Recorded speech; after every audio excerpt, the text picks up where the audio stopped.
Welcome to the garage. My Triumph recently went through an inspection and the steering head has a resting point in the bearing. So today I'm going to attempt to replace the steering head bearings of the Triumph. The model is a Triumph Sprint ST955i and it was built in 1999. So I've got an SKF roller bearing. The number is difficult to see here. Probably put it in the description if you're interested. And the other side is a tapered roller bearing, also from SKF. Probably gonna put the type in the description as well. But first, I really need to clean up a little because everything's a mess. The workbench itself is probably gonna remain a mess for a while, because there's just too many projects that are basically stuck that don't progress, so I can't really clean it up. But on the other hand, there's just a lot of stuff in here and a lot of bikes in here as well. I hope that I can get rid of some at some point, simply because they take up space, but everything right now feels like a never-ending project. And this is going to take a while.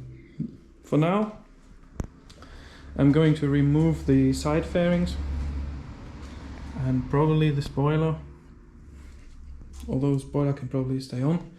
And then I'm going to attempt to just hang this bike from this beam up here with the straps.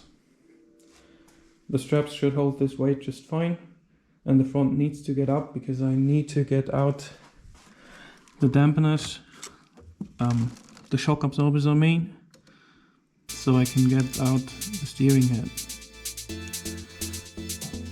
So I guess let's just get into it here.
Alright, fairings are removed on both sides, and I just have too little space the way it's sitting right now, so I need to get it more to the middle in between this bike and the Suzuki, just so I can access everything from both sides. Shouldn't be too troublesome because I need to work on the steering head, and that's in the middle of the bike. But more space is always good. Okay, it's a little bit better now. Doesn't look like much on the video, but I can now comfortably walk around the bike and access everything I need to access.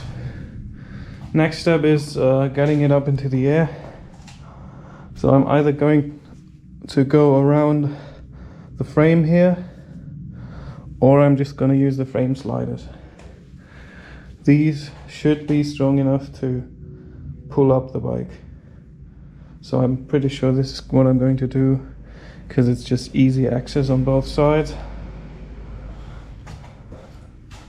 And then I might just see if I can support it from below when I put it up. This side is going to be a little bit more troublesome, but it should still work. I guess I'll see you when I've put it up in the air then.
Alright, the bike is hanging now.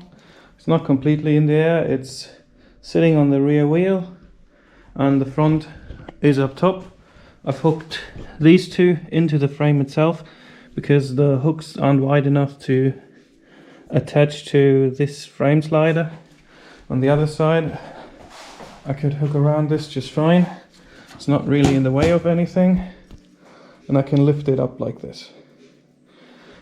I do not know how much air I need to get. I need to probably get up higher so I can remove the front shocks. But for now I'm just having a look around, looking at how everything is, whether I'm confident in this or not. Then I'm probably just going to put something to support this underneath. Alright, small update. As you can see, I've put one more strap here. It goes straight down through the middle, so there's space right through here. I was first worried that it would run up on any lines, electrical or otherwise, but the further up it goes, it just runs up against the engine block, so this is fine. It's not going to make any trouble, it's not going to break anything. And I've now got 3 straps holding this in the air, and I think I'm perfectly safe with this. Next up, I will remove the handlebars on both sides and then see if I can access these screws without taking off the front fairing, because that's always really a pain. And if I've removed this, then removed the clamping bolts up and down, I should be able to just pull out the front shocks. I'm trying to pull it out while it's still attached to everything and the wheel and all that good stuff. I hope that works. I don't know for sure. Let's just pray I don't break anything.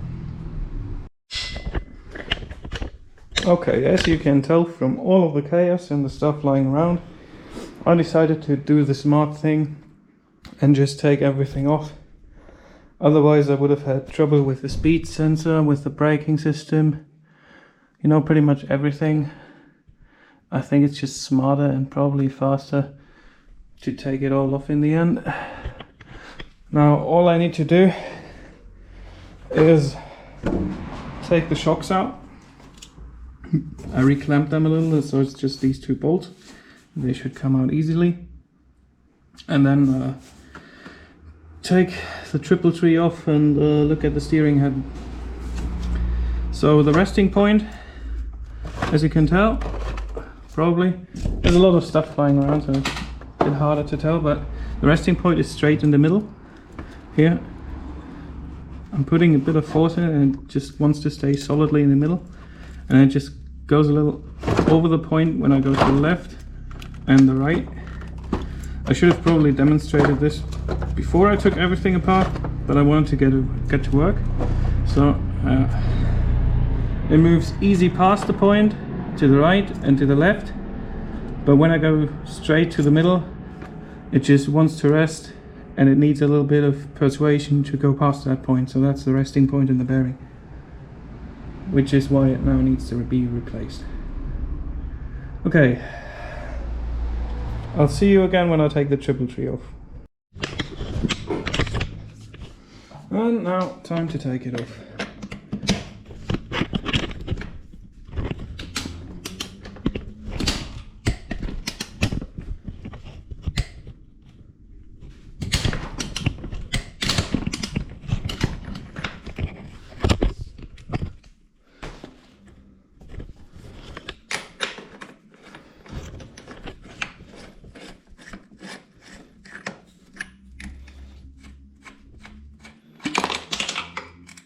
And it's gone.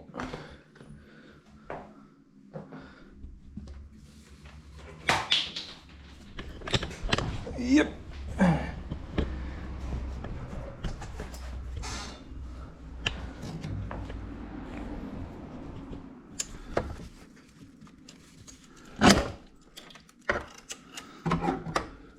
not quite sure how I'm going to take this off.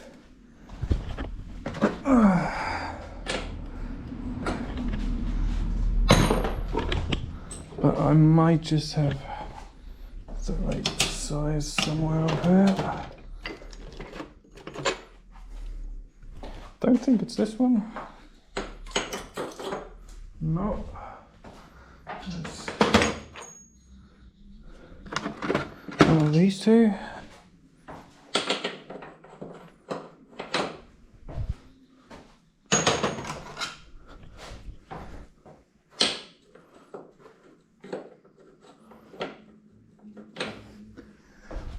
Okay, I do not have the right size nut, but this is not meant to be very tight, so these parallel spanners here should do the job just fine. Yep.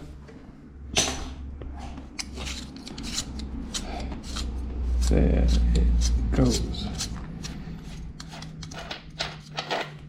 Everything else went well, this was a little bit rougher. As you can see, it is a little bit older.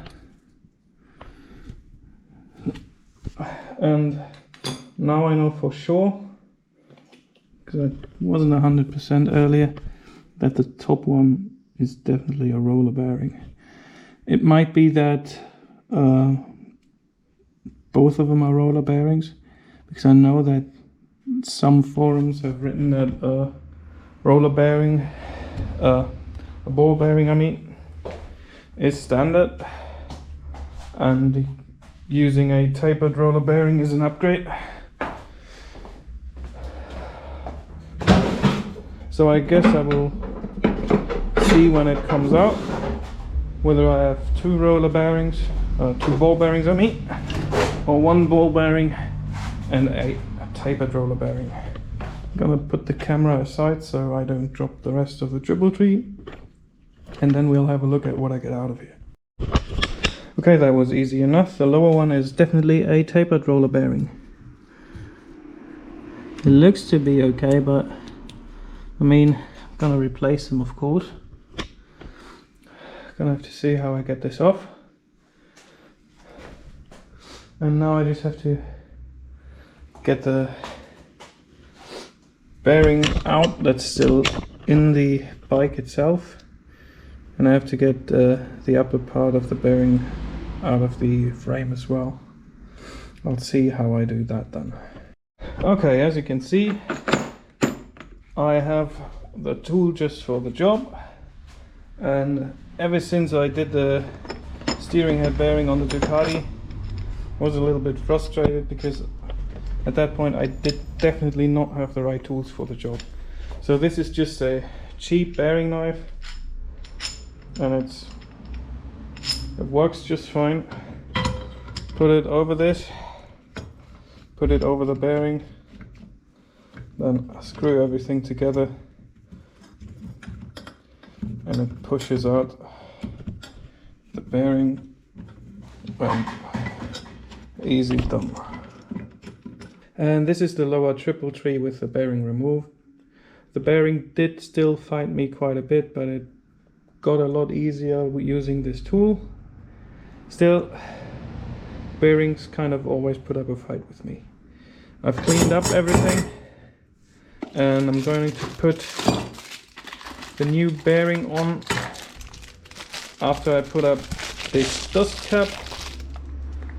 Goes on just like this, and I'm still going to warm up the bearing and find something that I can use to push down on the inner ring of the bearing, so I can just put it nicely all the way down into place on this piece. So next step is I'm going to take this bearing, put some heat into it,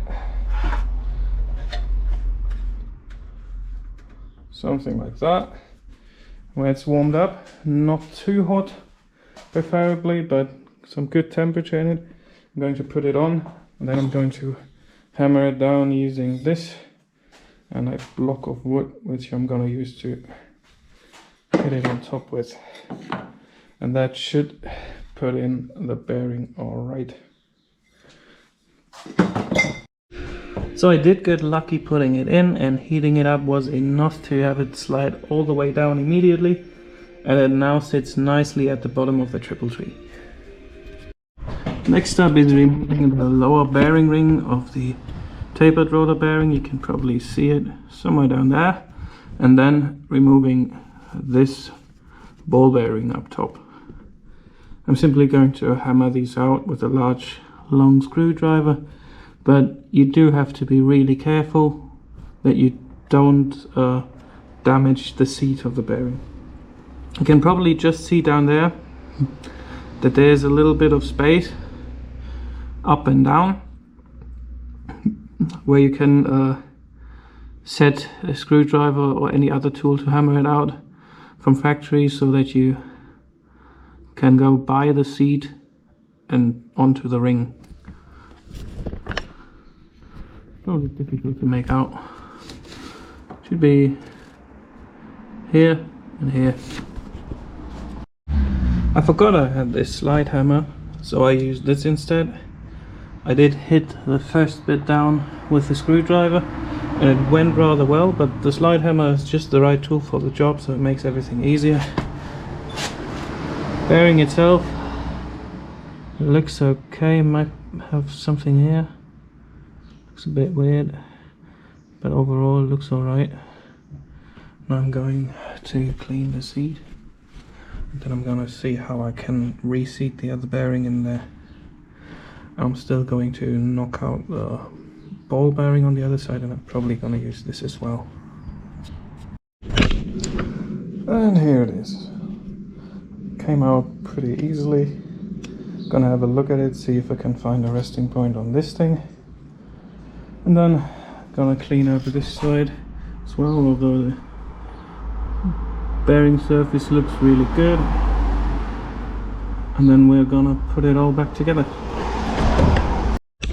Okay, the ball bearing is now in. I used this gear to hammer it in, as you can see.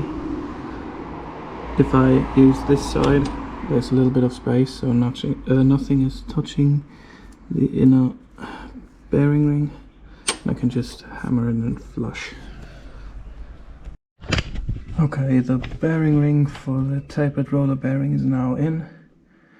I used a basically self-made contraption of a threaded rod to pull most of it in. Then I used the old bearing ring to pull it in all the way, and then I used the slide hammer to pull out the old bearing ring again. So now it sits flush, it's firmly in there, it's in place, and we can finally assemble this thing back together. Now that I've replaced the bearings, I need to put everything back together. And I will start with everything that's lower than the lower triple tree. So I will assemble the shock absorbers, front wheel, brakes, etc. And when all that's done, I will put in the upper triple tree. Make sure that that the shock absorbers in the front wheel is in the right position, that it's not crooked or anything. Then I will tighten the lower triple tree in a final position, and then I will use the torque specs and everything that's in the instructions to adjust the bearings to the correct spec. I'll try to walk you through what I can bit by bit, and well, after that it's just fairing pieces and we're finished.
Okay, the wheel is in and everything in the lower part is now put into place and torqued down.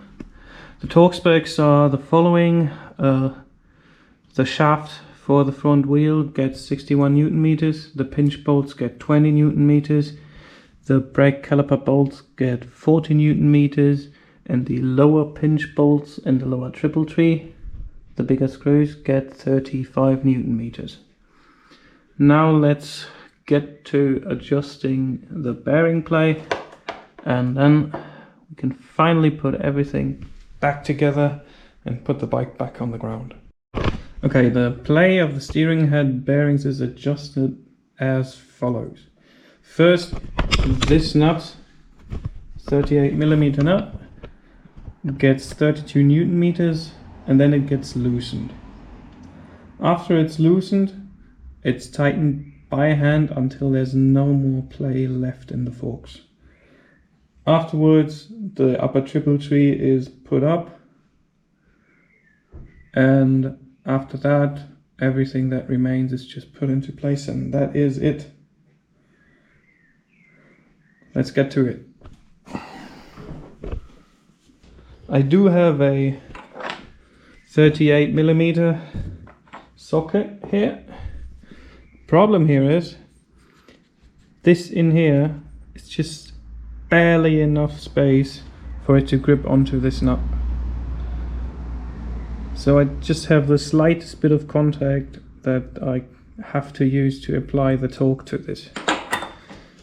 And yeah, it's not ideal. So the bike's back on the ground and everything is torqued up here. Now only the fairing pieces are missing. The torque specs are as follows. This gets 65 Newton meters. These all get 22 Newton meters.